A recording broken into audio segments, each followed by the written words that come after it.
Si tu regardes cette vidéo-là, c'est sûrement parce que tu te demandes comment est-ce que tu peux générer 10 000 euros de revenus. Je pense que j'ai raison. Comment est-ce que je le sais? Je le sais parce que moi aussi, je suis passé par là.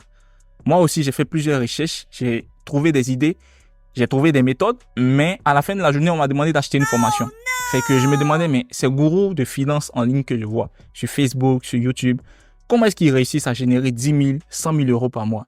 Est-ce qu'ils ont une recette magique? Est-ce qu'ils ont une potion? Est-ce qu'il y a quelque chose qu'ils boivent? Est-ce qu'il y a quelque chose qu'ils mangent pour faire autant de revenus? Je sais pas. Mais à la fin, on m'a toujours demandé de payer une formation pour connaître cette potion magique-là. Fait que moi, à un moment donné, là, j'ai démystifié le 10 000 euros. Donc, du coup, dans cette vidéo-là, je vais vous montrer de A à Z comment est-ce que j'ai fait mes premiers 10 000 euros. Et aussi, je vais vous montrer les challenges qui viennent avec cette méthode-là. Parce que rien n'est facile, là. La seule chose qui les différencie de nous, c'est qu'ils ont une maîtrise de ce challenge qui vient avec cette méthode-là. Restez jusqu'à la fin de cette vidéo-là parce que les gars, vous n'allez pas vous ennuyer. Je vais vous donner la sauce et à la fin, on va en tirer les leçons et je vous promets une chose, vous serez prêts. Vous serez prêts à monter quelque chose là pour aller chercher ces 10 000 euros là. Mais, comme je vous l'ai dit, si vous réussissez à surmonter le challenge, c'est que si vous êtes prêts, let's go.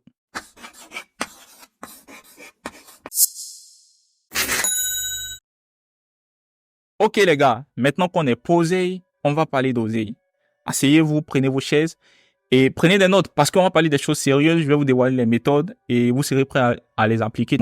Donc, lorsque moi j'ai commencé mes études universitaires en 2015, je me suis lancé comme défi d'avoir un business qui rentre de l'argent supplémentaire avant de rentrer sur le marché du travail. C'était important pour moi parce qu'à la fin de la journée, moi aussi je veux faire le six figures. Ceux qui connaissent pas le six figures, c'est 100 000 $ le mois, plus de 100 000 $ le mois. Fait que je me suis lancé ça comme défi. Comment est-ce que je peux atteindre les 100 000 $ le mois? Et ça, c'est le rêve de presque tous les jeunes de mon âge. Là. Je vois un peu avoir une belle voiture, un bel appartement et puis voilà, quoi, faire la belle vie. Donc, comment est-ce que je peux me permettre cette vie-là que j'ai envie d'avoir? Il va falloir faire le six figures. Donc, faire le six figures là, moi, je savais que ça allait être quelque chose de super compliqué, mais pas impossible. Donc, du coup, je me lance sur Internet, je commence à faire des recherches. Comment générer 10 000 € de revenus par mois, comme vous l'avez fait aussi. Fait que là, je tombe sur 10 000 idées, 50 000 idées, 17 000 méthodes, mais rien n'est simple.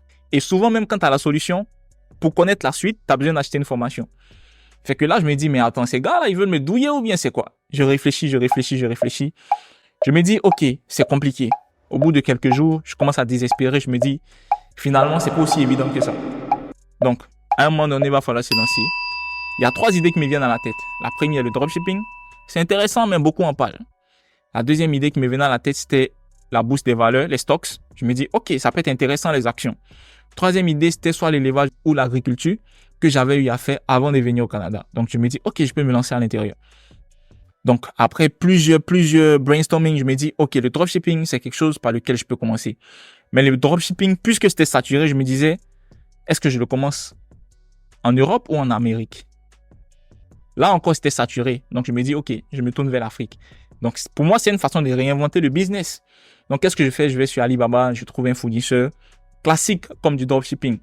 Et là, ce que moi, je voulais, c'est qu'on me ship ça vers mon pays en Côte d'Ivoire. Donc, qu'est-ce que je fais? Je commence à discuter avec le fournisseur. Il me dit, oui, il y a des frais de transport, il y a tant. Mais ma chance, c'est que en ce moment-là, coïncidence ou bien chance, je sais pas, vous allez me dire, ma mère se trouve en Chine.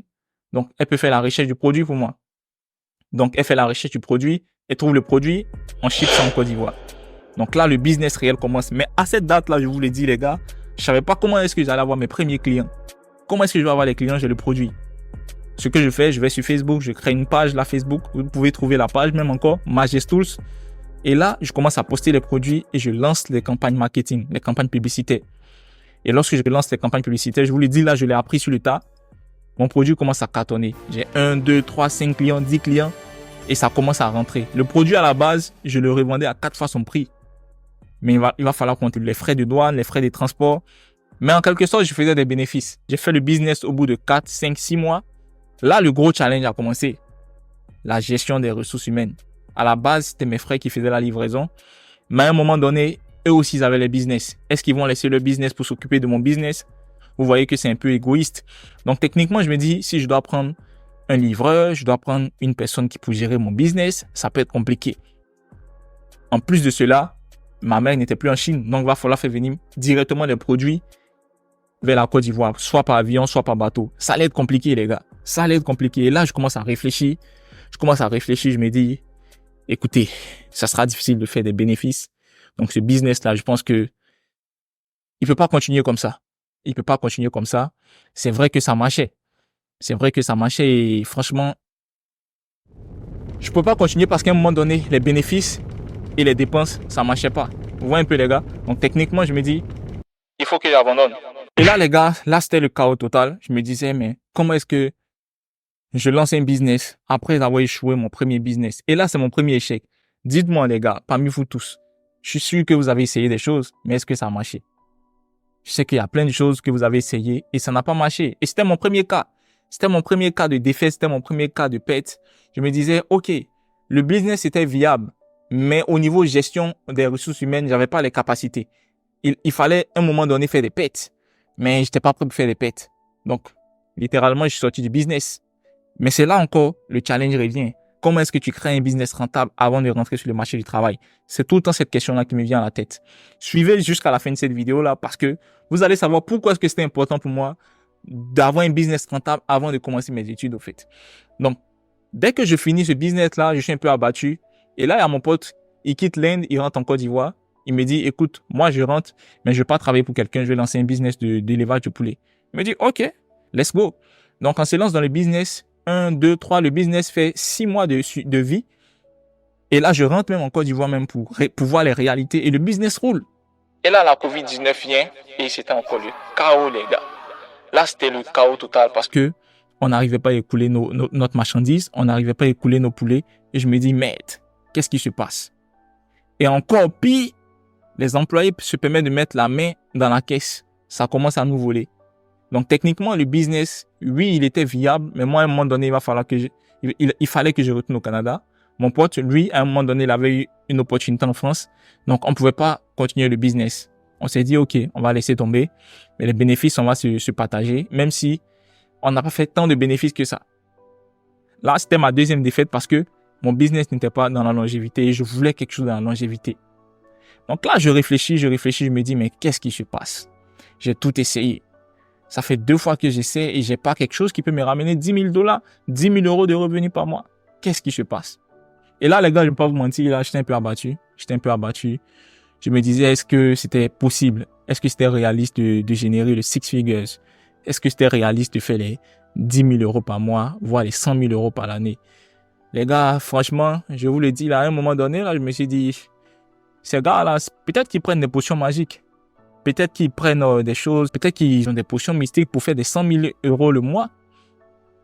Mais, écoutez les gars, il fallait que je me relève parce que chez nous, on dit découragement n'est pas ivoirien. Donc là, j'étais posé dans mon coin, je réfléchissais encore comment est-ce que je peux monter quelque chose. Many months later. Et là, il y a mon pote qui me dit, écoute, t'as un beau physique, t'es bien, tu peux te lancer sur les réseaux sociaux dans le fitness. Je lui dis, mais qu'est-ce que ça va m'apporter? Il me dit, on sait jamais, de nouvelles opportunités. Donc là, je réfléchis, je me dis, peut-être que ce gars il a raison. Peut-être que ça peut être une source d'opportunité. Et en même temps, ma famille me convainc de continuer mes études. Je dis, OK, j'ai du temps pour monter un business encore avant de rentrer sur le marché du travail. Là, je me lance, j'ouvre mes réseaux sociaux, je poste 1, 2, 3 vidéos. À un moment donné, les clients commencent à me contacter. Je commence à recevoir quelques clients, 1, 2, 3 clients. Ça me donnait à peu près 1 000 $ par mois. 1 000 $ par mois, c'est assez intéressant pour un étudiant. Vous voyez un peu? Fait que je me dis, 1 000 $ par mois, si je fais un calcul rapide, ça veut dire que si j'ai 30 clients, je peux atteindre mes 10 000 $ par mois. Vous voyez un peu le calcul? Rapidement, je me dis, OK, mais voici le challenge qui arrive parce que rien n'est facile, les gars. Tu as 30 clients. Est-ce que tu es capable de coacher 30 personnes en personne? Je sais pas, vous voyez un peu le délit. Ça devenait compliqué. 3 personnes, c'est réaliste. Mais à un moment donné, je suis un homme là, je suis pas une machine, je peux pas me téléporter partout pour coacher des gens. Là, il y avait ce problème-là. Donc, comment est-ce que je le surmonte? Brainstorming, je fais du brainstorming. Première idée qui me vient, tu augmentes ton prix. Pourquoi pas? C'est intéressant. Deuxième idée qui me vient, ben, tu peux faire du coaching en ligne. En plus, c'était en vogue. En plus, ça faisait tendance. Troisième idée, pourquoi ne pas combiner les deux? Et ça, c'était une idée de génie. Je pouvais être en ligne tout le temps en augmentant mes prix. Pourquoi pas? C'est-à-dire, je peux prendre plus de clients, mais avec un prix élevé. Et là, en anglais, on appelle ça des high tickets. Tous vos influenceurs officiels tous vos influenceurs que vous suivez qui font de l'argent, ils font tous des high tickets. High ticket, c'est un programme que tu vends, c'est une formation de 2000, 3000, 4000, 10 000 $. C'est un high ticket. Et moi, plutôt que de charger des personnes à 500 $ le mois, 600 $ le mois, j'ai dit, écoute, je te coach pendant 4 mois, mais tu me payes mes 2000 $ maintenant. Là. Tu vois un peu? Donc ça, c'était mon idée. Mais il fallait mettre un système en place. Comment est-ce que je vais avoir ces clients qui sont prêts à me payer? Il fallait réfléchir encore. Mais j'avais pas les connaissances. Les gars, moi, je vais vous dire quelque chose là. Pour faire de l'argent, là, vous avez besoin d'une expertise. Vous avez besoin d'être expert dans quelque chose. Ça, c'est indéniable. Vous n'avez pas le choix. C'est pour ça qu'on part à l'école pour développer une expertise. C'est pour ça qu'on travaille pour développer une expertise. Je sais pas si vous voyez un peu. Tu as l'expertise, tu vends l'expertise. Moi, j'avais pas l'expertise pour monter mon système. Donc, qu'est-ce que je fais? Je fais des recherches encore. C'est dans la recherche, les gars. Vous faites les recherches, vous allez trouver. Vous avez fait des recherches, vous allez tomber sur ma vidéo. C'est comme ça que ça se passe. À force de chercher, vous allez trouver quelque chose. Aujourd'hui, vous avez trouvé le Next Move qui vous partage son expérience. Et je pense que vous allez tirer leçon de cette expérience-là. Fait que restez jusqu'à la fin parce que les gens qui seront trop pressés n'auront pas la sauce. Ils n'auront pas la potion magique que tous ces influenceurs là utilisent. C'est bon? Fait qu'on continue. Fait que une fois que je cherche mon système, je me demande, bon, comment est-ce que je crée mon système qui va me permettre d'avoir des clients, beaucoup de clients que je pourrais coacher en ligne, que je pourrais faire des high tickets, auxquels je pourrais vendre des programmes de 2000, 2500 $. Comme par hasard, celui qui cherche trouve toujours. Comme par hasard, je tombe sur un ami avec qui je discute. Je lui parle un peu de mon projet. Il me dit qu'il connaît quelqu'un qui est dans le même domaine que moi, qui fait du système, du high ticket, qui crée un système pour ces high tickets. Fait que je me dis, mais mets-moi en contact avec lui, c'est simple. Mets-moi en contact avec lui. Directement, il nous met en contact. On se parle, le feeling passe. Il voit un peu mon état d'esprit, je vois un peu son état d'esprit. Je me dis, ok, ce gars-là, on peut bosser. Il m'explique comment est-ce que ça marche. Les gars, asseyez-vous, prenez vos popcorn, parce qu'officiellement, je vous dis la solution. Alors, c'est quoi la campagne pour Scale? Les gars, vous savez que pour générer des revenus, pour faire 10 000 $, 100 000 $ par mois, il va falloir scale votre business. Si vous avez un business à petite échelle, il va falloir le scale. Et pour le scale, première étape, l'acquisition des clients. L'acquisition des clients, ça c'est très important. Et dans l'acquisition des clients, là, la première chose que vous allez faire des campagnes publicitaires. Dans cette campagne publicitaire-là, vous allez faire juste une petite vidéo où vous allez expliquer au client pourquoi est-ce qu'il ne réussit pas son objectif. Le client idéal que vous voulez, vous lui expliquez pourquoi il n'atteint pas son objectif et comment est-ce qu'il peut atteindre son objectif avec vous, votre solution. S'il veut savoir, il a juste à regarder votre formation que vous lui offrez gratuite. Et cette vidéo-là, on utilise un script. Le script, il s'appelle VSL. Vous pouvez faire des recherches dessus, là. On utilise une méthode très structurée pour lui expliquer de A à Z c'est quoi son problème, pourquoi il n'atteint pas son objectif et voici la solution que nous on lui propose. Il faut qu'il regarde la formation pour découvrir la solution. Ça, c'est la première étape. Donc, sur cette petite vidéo-là, vous lancez une campagne publicitaire. Et cette petite campagne publicitaire, ça peut être sur Facebook, ça peut être sur YouTube. Je suis sûr en ce moment, lorsque vous regardez cette vidéo-là, vous voyez plusieurs campagnes publicitaires là. C'est sûrement un businessman qui a lancé sa campagne publicitaire. Fait que c'est comme ça que vous allez procéder. Vous allez aller sur plusieurs réseaux, vous lancez des campagnes publicitaires. Mais c'est idéalement sur un seul réseau. Moi, j'ai lancé sur Facebook. Une fois que vous avez ça, vous attirez le client vers vous, votre formation gratuite. Et là, c'est la première étape parce que vous avez retiré le client de la masse. Parce qu'il y a trop de bruit dans le market value. Il y a trop de bruit sur les réseaux sociaux. Vous le mettez dans un coin. Une fois que vous avez tiré le client vers votre formation, il devient un lead. Vous avez généré un lead. Lorsqu'il regarde votre formation, qu'est-ce que vous allez faire? Première chose, vous lui expliquez son problème pour qu'il soit d'accord avec vous. Deuxième chose, vous lui proposez votre solution et vous lui montrez les preuves pour lesquelles votre solution marche pour lui. Vous voyez? Vous lui montrez des preuves que vous avez aussi avec vos anciens clients. Moi, j'avais des preuves. Moi, j'avais des clients que j'ai transformés. Vous lui montrez ça et par la suite, vous lui proposez de prendre un appel de stratégie. Vous voyez un peu? Et ça, c'est dans une vidéo que vous allez faire qu'on appelle un webinaire. Et généralement, vous allez voir vos influenceurs là, ils vous invitent à des conférences. Moi, j'ai fait ça aussi, des conférences live auxquelles vous assistez et on vous vend un produit. Vous voyez un peu? Donc, techniquement, là, c'est ça, vous attirez le client vers là.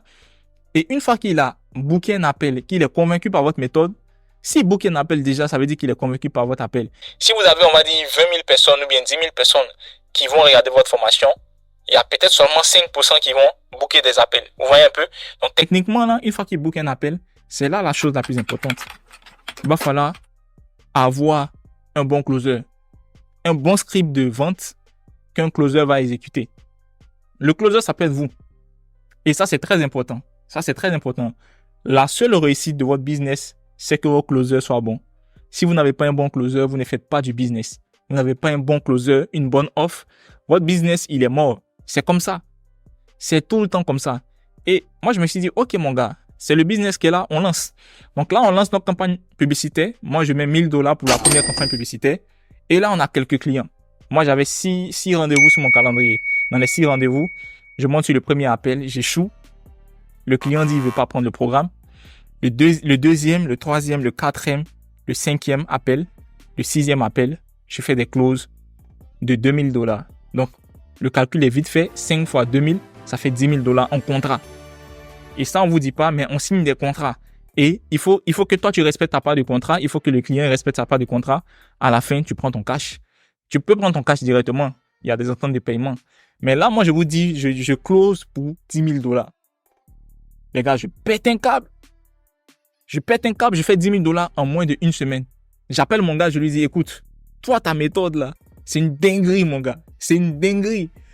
En moins d'1 semaine, tu fais $10,000, tu te dis, c'est quoi? Qu'est-ce qui se passe, les gars? Donc, c'est comme ça. Mais c'est possible de faire ça plusieurs fois. C'est possible de scale parce que c'est une machine. Le plus tu finances ta campagne publicitaire, le plus ça te ramène des leads. Et je t'ai dit, on avait une liste de leads. On avait un calendrier bien chargé d'appels de vente. Et c'était carré, les gars. C'était excellent. Et là, on a fait ça. On a fait ça au bout de 4, 5, 6 mois.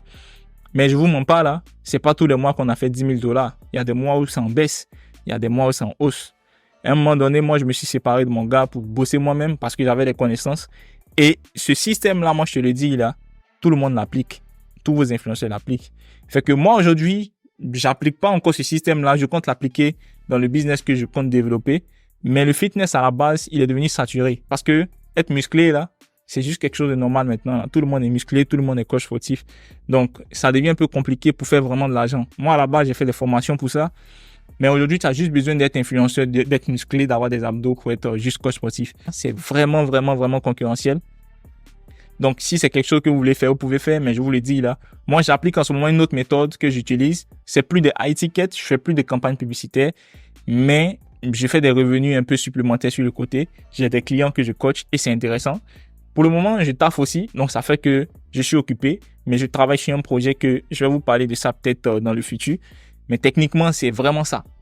Donc, à la fin de la journée, là, ce que vous devez retenir, là, la seule différence entre vos influenceurs et nous, là, et les personnes qui font pas beaucoup de cash, là, c'est qu'ils ont un produit qui marche, qu'ils ont déjà testé, qui marche bien. Eux-mêmes, ils ont testé le produit. Deuxième chose, il faut que vous ayez une offre que le client peut pas refuser. Le client peut pas refuser. Il faut que le client, il soit gagnant dans votre offre.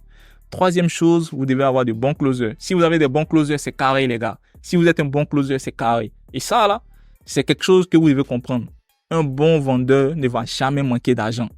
Un bon vendeur ne manque jamais d'argent. Les gars, c'est comme ça. C'est comme ça. Il n'y a pas quelque chose qui va changer. Tu vends bien, tu fais ton cash. Les gens qui vendent les voitures, là, quand ils sont bons, ils font du cash. Les gens qui vendent des maisons, là, les agents immobiliers, quand ils sont bons, ils font du cash. C'est comme ça. Ça change pas. C'est le système. C'est comme ça, il marche. C'est comme ça, vos influenceurs font de l'argent, les gars. Ils créent un système, ils vous emmènent dans des conférences. Vous venez, on vous montre le produit, on vous close. C'est comme ça. Ils ont de bons closers qui montent sur des appels de vente et c'est carré. Donc, vous devez être bon closer vous-même, vous former. Aussi, vous devez former votre équipe, rédiger de bons scripts qu'ils vont utiliser pour pouvoir faire des closings. Fait qu'à la fin de la journée, là, les gars, c'est des hommes comme nous. Vous aussi, vous pouvez faire ça. Vous aussi, si vous vous formez, vous écoutez vos appels de vente. Les appels de vente, pour devenir bon, il faut les écouter. Il faut les écouter, voir ce que vous avez fait de bien, de mauvais, noter, réessayer, faire des appels encore. C'est comme ça qu'on devient bon en vente. Vous voyez un peu? Moi, j'ai comme une trentaine d'appels que j'ai fait là, que je dois étudier. Je dois faire mes exercices, je dois faire mes devoirs pour devenir bon. Fait que les gars, c'est pas des génies, c'est pas des magiciens, non pas des potions magiques. C'est la méthode qu'ils utilisent que je vous ai expliqué. Vous faites votre campagne publicitaire, un webinaire ou bien une conférence qui va pousser le client à booker un appel et vous utilisez un closer pour closer votre vente. That's it. Maintenant, vous devez faire des high tickets, des projets. Vous devez vendre des produits de 10 000, 15 000, 20 000 $. C'est comme ça que vous allez faire de l'argent. Et pour ça, vous devez développer une expertise pour que votre produit soit de qualité, pour que votre client n'ait pas le choix que d'acheter votre produit. C'est ça, les gars. That's it. That's it. Fait que les gars, moi, j'espère que vous avez kiffé la vidéo. J'espère que vous avez aimé la vidéo. Mais c'est comme ça. Il n'y a plus de red pill ici, là. L'argent, c'est le plus important. Sur cette chaîne-là, sur le Next Move, on va parler de comment gagner de l'argent, comment sauver de l'argent, comment multiplier de l'argent. Le reste, ça m'intéresse plus. Je parle plus de meufs ici. Je parle que d'argent. Fait que les gars, si c'est un sujet qui vous intéresse, je suis quelqu'un qui apprend beaucoup de choses. J'essaie beaucoup de choses. Je vous partage mes expériences. Mettez dans les commentaires, c'est quoi votre next move? Parce qu'aujourd'hui, vous avez appris quelque chose. Qu'est-ce que vous allez faire de cette connaissance-là? C'est quoi votre next move? Je veux savoir ça. C'est bon? Prenez soin de vous et puis les gars, n'oubliez jamais, love you boys.